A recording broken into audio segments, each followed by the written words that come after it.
بسم اللہ الرحمن الرحیم۔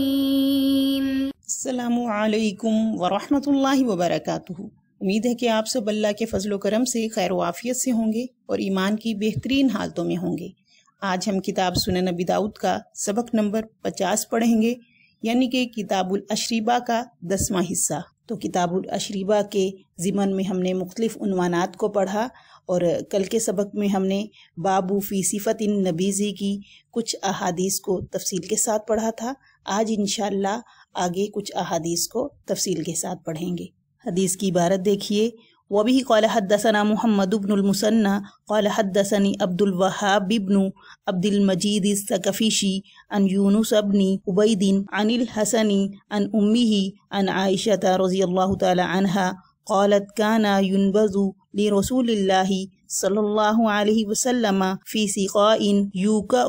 أعلاء وله أزلاء ينبذ قدوة فيشربه عشاء وينبذ عشاء فيشربه قدوة۔ ام المومنین حضرت عائشہ رضی اللہ تعالی عنہا سے روایت ہے کہ انہوں نے فرمایا کہ نبی کریم صلی اللہ علیہ وسلم کے لیے ایک ایسے مشکیزے میں نبیذ بنائی جاتی تھی جس کے منہ پر بند باندھا گیا ہوتا تھا، اور آپ کے پاس ایک ایسا مشکیزہ بھی ہوتا جو 2 منہ والا تھا، جس میں صبح کو نبیذ بنائی جاتی تھی اور پھر اسے آپ رات کے کھانے کے وقت بھی پی لیا کرتے تھے، اور رات کو بنائی جاتی تھی تو صبح کو پی لیا کرتے تھے۔ دیکھیے حدیث میں یہ جو ذکر ہے وَلَهُ أَزْلَاءُ، یعنی برتن کا نیچے والا منہ۔ اب بعض مشکیزوں کے 2 منہ ہوتے ہیں، ایک اوپر کی طرف جس سے اس میں پانی بھرتے ہیں، اور ایک نیچے کی طرف، اس کو اضلاع کہتے ہیں۔ جب مشکیزہ لٹکا ہوا ہوتا ہے تو اس میں سے جب نبیذ نکالنی ہوتی ہے تو اسی منہ سے نکالتے ہیں، جس کی مصلحت یہ بتائی گئی ہے کہ مشکیزے میں جو ہے وہ نشہ پیدا ہونا شروع ہوتا ہے تو نیچے کی طرف سے ہوتا ہے، ٹھیک ہے؟ جب بھی نشہ پیدا ہوگا وہ نیچے کی طرف سے ہوگا، تو پھر اس نبیذ کو پیتے ہیں تو وہ نیچے والے منہ سے نکالتے ہیں تاکہ سکر یعنی نشہ پیدا ہونے کا علم جو ہے وہ شروع میں ہو جائے پینے سے پہلے ہی۔ اب یہاں پر حدیث میں 2 وقت ذکر کیے گئے ہیں، عشاءً اور ایک غدوتاً۔ تو فجر سے لے کر سورج چڑھنے تک کے درمیانی وقت کو تو کہتے ہیں غدوہ، اور اسی طرح زوال کے بعد سے سورج ڈوبنے تک کے وقت کو عشاء کہتے ہیں۔ اگلی حدیث دیکھیے، وبہ قال حدثنا مسدد قال حدثنا مؤتمر قال سمعت شبیب بن عبد الملک يحدث عن مقاتل بن حیان قال حدثتني عمتي عمرة عن عائشة رضی اللہ تعالی عنها انها كانت تنبذ للنبي صلی اللہ علیہ وسلم غدوة فإذا كان من العشيش فتعشى شرب على عشائه وإن فضل شيء سببته أو فرغته ثم تنبذ له بالليل فإذا أصبح تغدى فشرب على غدائه قالت يغسل السقاء غدوة وعشية فقال لها أبي مرتين في يوم قالت نعم۔ مقاتل بن حیان اپنی پھپھی حضرت عمرہ رضی اللہ تعالی عنہا سے اور وہ حضرت عائشہ رضی اللہ تعالی عنہا سے روایت کرتی ہیں کہ نبی کریم صلی اللہ علیہ وسلم کے لیے وہ صبح کو نبیذ بنایا کرتی تھی، پھر جب رات کا وقت ہوتا تو آپ رات کا کھانا تناول فرماتے اور کھانے پر اس نبیذ کو پی لیا کرتے تھے، پھر اگر کچھ نبیذ بچ جاتی تو اسے بہا دیتی تھی یا اسے پی کر پورا کر لیتی تھی، پھر رات کو نبیذ بنایا کرتی تھی۔ جب آپ صبح کو ناشتہ کرتے تو اسے پی لیا کرتے تھے ناشتے پر۔ حضرت عائشہ رضی اللہ تعالی عنہا فرماتی ہیں کہ ہم مشکیزہ صبح شام دھویا کرتے تھے۔ عمرہ رضی اللہ تعالی عنہا فرماتی ہیں کہ میرے والد نے حضرت عائشہ رضی اللہ تعالی عنہا سے کہا کہ کیا دن میں 2 مرتبہ؟ فرمایا کہ ہاں۔ دیکھیے یہاں پر حدیث میں فرمایا وَإِن فَضَلَ شَيْءٌ سَبَبْتُهُ أَوْ فَرَّقْتُهُ، کہ اگر کوئی چیز بچ جاتی تو اس کو بہا دیا جاتا تھا یا کسی اور برتن میں ڈال دیتی تھی۔ مطلب یہ ہے کہ اس بچی ہوئی نبیذ کو دوسرے وقت استعمال نہیں کیا جاتا تھا، نشے کے خوف سے کہ کہیں نشہ پیدا نہ ہو گیا ہو، اور اس مشکیزے کو دونوں وقت فارغ کر کے یعنی بالکل خالی کر کے پانی سے دھویا جاتا تھا تاکہ پہلی نبیذ کا کوئی بھی اثر، کوئی بھی ذرہ اس میں باقی نہ رہے۔ اگلی حدیث کی عبارت دیکھیے، وَبِهِ قَالَ حَدَّثَنَا مَخْلَدُ بْنُ خَالِدٍ قَالَ حَدَّثَنَا أَبُو مُعَاوِيَةَ عَنِ الْأَعْمَشِ عَنْ أَبِي عُمَرَ يَحْيَى الْبَهْرَانِيُّ عَنِ ابْنِ عَبَّاسٍ رضی اللہ تعالی عنہ قَالَ كَانَ يُنْبَذُ لِلنَّبِيِّ صلی اللہ علیہ وسلم الزَّبِيبُ فَيَشْرَبُهُ الْيَوْمَ والغد وبعد الغد إلى مساء الثالثة ثم يأمر به فيثقل الخدم أو يهراق. قال أبو داود معنى يثقل الخدم يبادر به الفساد. قال أبو داود أبو عمر يحيى بن عبيد البهراني. ابن عباس رضی اللہ تعالی عنہ فرماتے ہیں کہ نبی کریم صلی اللہ علیہ وسلم کے لیے منقع کی نبیذ بنائی جاتی تھی بغیر نشے والی۔ نبی کریم صلی اللہ علیہ وسلم اسی دن پیا کرتے تھے، اس سے اگلے دن بھی پیا کرتے تھے اور تیسرے دن کی شام تک پیا کرتے تھے۔ پھر خدام کو حکم دیتے تو اسے خدام پی لیا کرتے ورنہ بہا دی جاتی۔ امام ابو داؤد رحمہ اللہ فرماتے ہیں کہ خدام کو پلانے کا مطلب یہ ہے خراب ہونے سے پہلے پلائی جاتی تھی۔ دیکھیے حدیث میں فرمایا فَيَشْرَبُهُ الْيَوْمَ وَالْغَدَ وَبَعْدَ الْغَدِ إِلَى مَسَاءِ الثَّالِثَةِ، یعنی کہ تیسرے دن کی شام تک اس کو استعمال فرماتے۔ تو اس حدیث کا تعلق سردی کے موسم کے ساتھ ہے، اور اس سے پہلے جو ہم نے حدیث پڑھی حدیث عائشہ، اس کا تعلق موسم گرما کے ساتھ ہے، اس لیے کہ سردی کے موسم میں جلدی نشہ پیدا نہیں ہوتا، اس لیے اگر کھجوریں یا کچھ اور چیز مناسب مقدار میں ڈال دی گئی ہوں تو نبیذ 2-3 دن تک بھی قابل استعمال رہتی ہے۔ تاہم جب یہ محسوس ہو کہ اب اس میں کچھ نشہ آ گیا ہے تو پھر اس کو پھینک دینا چاہیے۔ اگلا باب دیکھیے، بابو فی شراب العسل، یعنی کہ شہد پینے کا بیان۔ حدیث کی عبارت دیکھیے، وبی قال حدثنا احمد بن محمد بن حنبل قال حدثنا حجاج بن محمد قال ابن جریج عن عطاء انه سمع عبید بن عمیر قال سمعت عائشة رضی اللہ تعالی عنہ زوج النبی صلی اللہ علیہ وسلم تخبر ان النبی صلی اللہ علیہ وسلم كان يمكث عند زینب بنت جحش رضی اللہ تعالی عنہ فيشرب عندها عسلا فتواصيت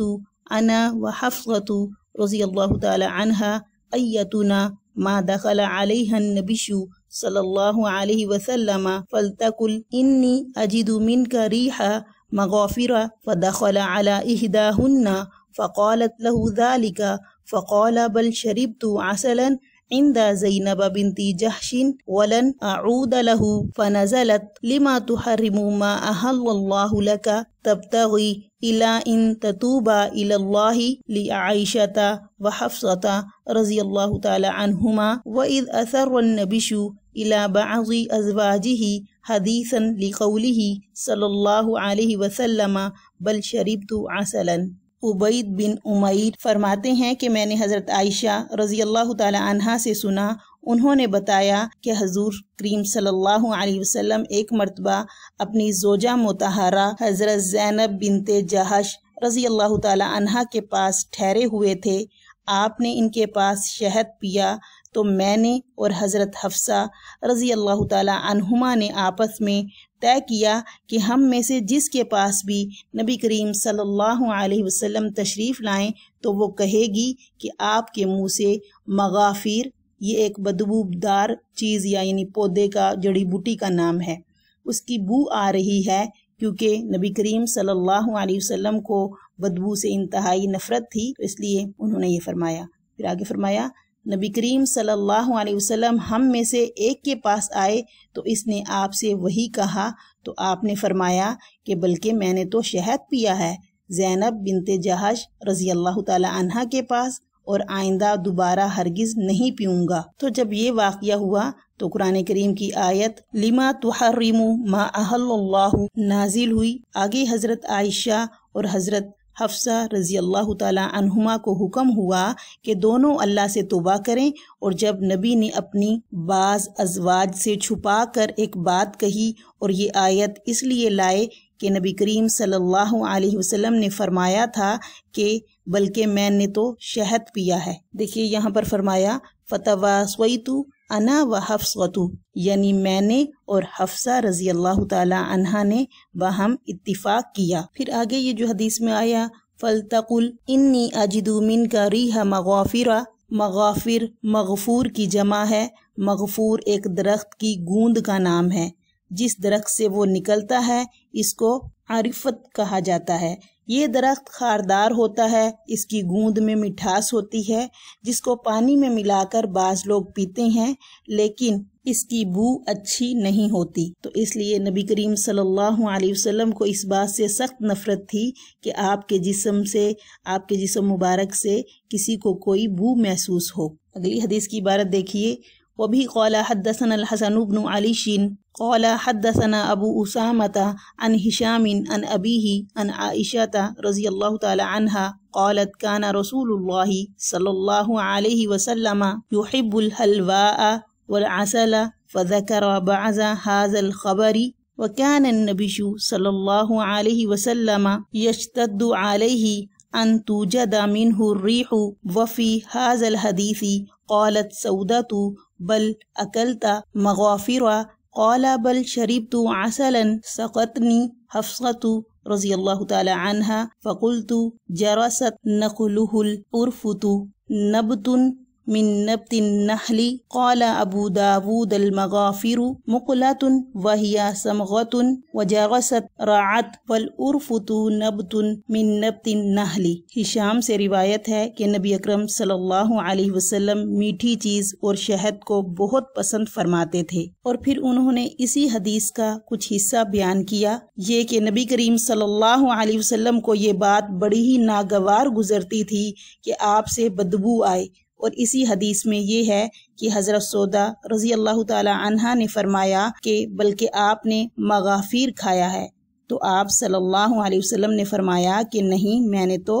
شہد پیا ہے۔ حفصہ رضی اللہ تعالی عنہا نے مجھے پلا دیا۔ میں نے کہا کہ اس شہد کی مکھی نے، جس سے یہ شہد نکلا ہے، غرفت ایک گھاس ہوتی ہے جسے شہد کی مکھی چوستی ہے، اس کو چاٹ لیا ہوگا، اسی بنا پر آپ کے منہ سے بدبو آ رہی ہے۔ دیکھیے پچھلی حدیث میں ہم نے پڑھا کہ مغافیر کی بات کہنے والی عائشہ رضی اللہ تعالی عنہا یا حفصہ رضی اللہ تعالی عنہا ہیں، اور اس حدیث میں سودا رضی اللہ تعالی عنہا ہیں، تو یہ دونوں دو الگ الگ واقعات ہیں۔ اس حدیث میں مذکورہ جو واقعہ ہے وہ پہلے کا ہے، اور پچھلی حدیث میں جو واقعہ ہے وہ بعد کا ہے، جس کے بعد سورۃ تحریم والی آیت نازل ہوئی۔ اور عرفت کا جو یہاں پر ذکر ہے وہ ایک قسم کی کانٹے دار گھاس ہے جس میں بدبو ہوتی ہے۔ اور شہد کے بارے میں فرمایا کہ اللہ تعالیٰ کی عظیم اور جامع نعمتوں میں سے ایک ہے، اور بے شمار بیماریوں کا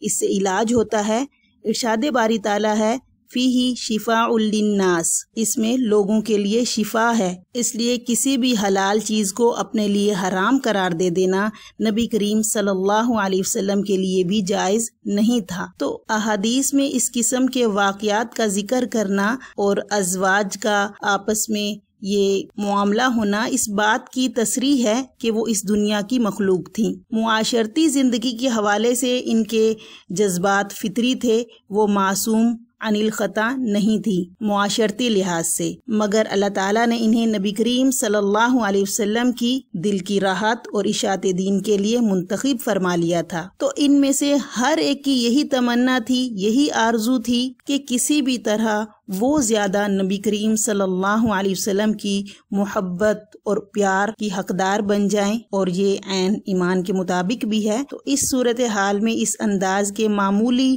جھول کو نظر انداز کر دینا چاہیے۔ اور ہاں یہ بات یاد رکھیے کہ جہاں ضروری سمجھا گیا وہاں تنبیہ بھی کی گئی۔ ان ازواج کا جو قلبی میلان نبی کریم صلی اللہ علیہ وسلم کے ساتھ تھا، اس کی بنا پر اللہ تعالیٰ نے انہیں مخاطب کر کے فرمایا یا نساء النبی لستن کأحد من النساء، اے نبی کی بیویوں تم عام عورتوں کی طرح نہیں ہو۔ اور نبی کریم صلی اللہ علیہ وسلم سے فرمایا کہ اے نبی آپ کے لیے ان بیویوں کے بعد اور کوئی عورت حلال نہیں، اور نہ آپ صلی اللہ علیہ وسلم ان کے بدلے کوئی اور لا سکتے ہیں، خواہ ان کا حسن آپ کو کتنا ہی پسند کیوں نہ آئے۔ ہاں باندیاں جائز ہیں، انہی فضائل کی بنا پر یہ امت کی مائیں قرار دی گئی ہیں۔ ہمارا آج کا سبق یہاں مکمل ہوا، انشاءاللہ اگلے سبق کے ساتھ پھر حاضر ہوں گے۔ والسلام ورحمۃ اللہ وبرکاتہ۔